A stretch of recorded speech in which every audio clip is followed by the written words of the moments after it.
Hey everybody, we're going to do a quick update. We only have about 5% on this iPad up here, but we're going to take a look at the map with one of my dear compadres and a local hero, a Chief of Cloverdale Fire, Jason Jenkins, and also with Santa Rosa Fire. Chief, you've worked on all these fires. I've seen you out 17, 19 now. First of all, let's start. Tell us what you saw today with us going around and what we're expecting for this evening. Well, yeah, today we had the expected wind shift. We made our way out Stewart's Point, Skag Springs Road with some of the concern of that wind shift. But like I said, so far we've seen relatively light winds, little slight breeze. It is coming out of the south, which has impacted the visibility on the north end of the fire, smoked out Dry Creek area and into Cloverdale and probably into southern Mendocino County by now.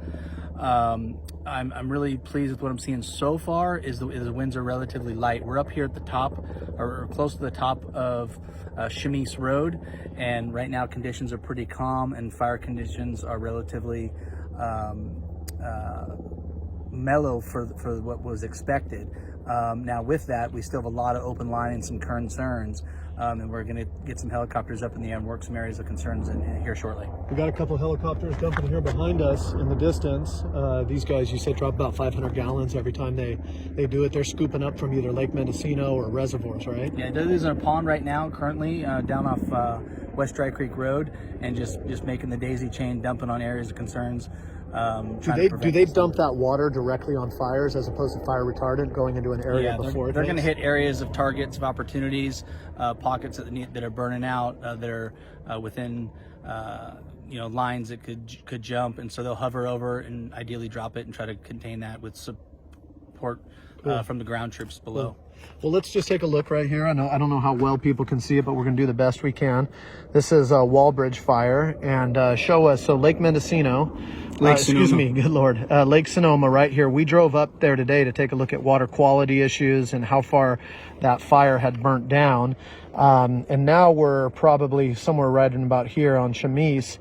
Just what do you see when you look at this map? What does it tell you? Where do we have, even though we're saying 0% containment, are we burning all within here, or is the fire just finding places? And just ideas of what people can see from this? Yeah, so what you can see from this fire is it's at the lake's edge on the Warm Springs arm.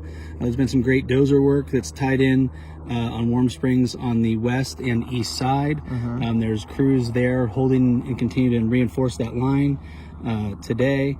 That's looking much better today than it has the last few days. On the Chemise side, we still have a lot of open line.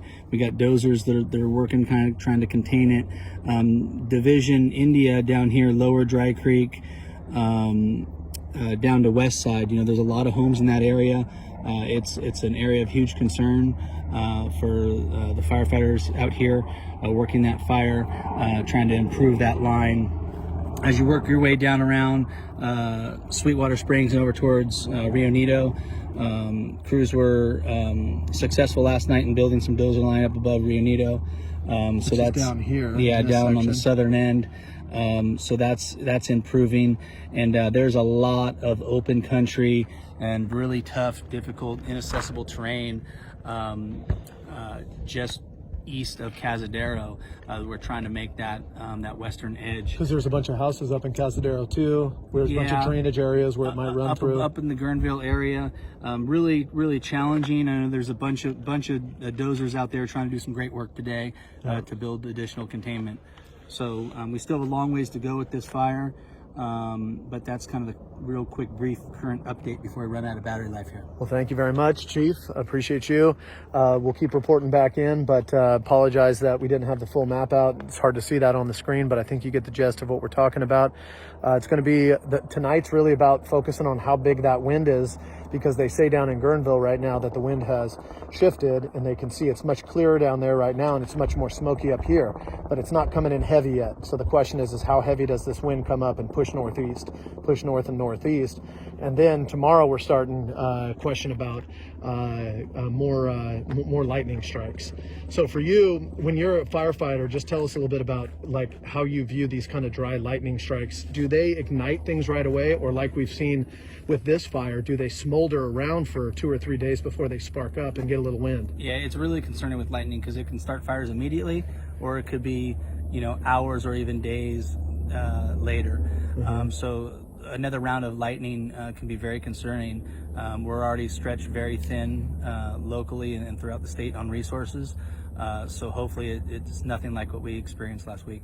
Well, let's all do our and during drought times we did a water dance, rain dance. Now we're doing hopefully keep the lightning off here and in the ocean. That's what we're doing. Yeah. So it's crazy because everyone asks you for absolutes. They want to say, hey, am I safe? But the reality is that as much as you're an expert in this, I continue to see is that it's always qualified. It's always like, looks good for now, but it could change in an hour. Yeah, so really the message is pay attention, be ready to evacuate, pay attention to the alerts, and just be ready to go when asked. What do you have to say real quickly to the folks in Cloverdale who are, they're not really, the whole city is not really in an evacuation zone yet. No. It's not in an evacuation warning zone. The evacuation warning and some of the orders are pretty close. But I know we're looking at the Citrus Fair potentially being mobilized as kind of a command center. What are your thoughts for Cloverdale? Yeah, I think Cloverdale is going to be impacted pretty heavily by the smoke for the next couple days. I think for Cloverdale, there is some concern that the fire gets pushed north from a strong southerly wind. Right now, I think we're looking pretty good. Winds are light.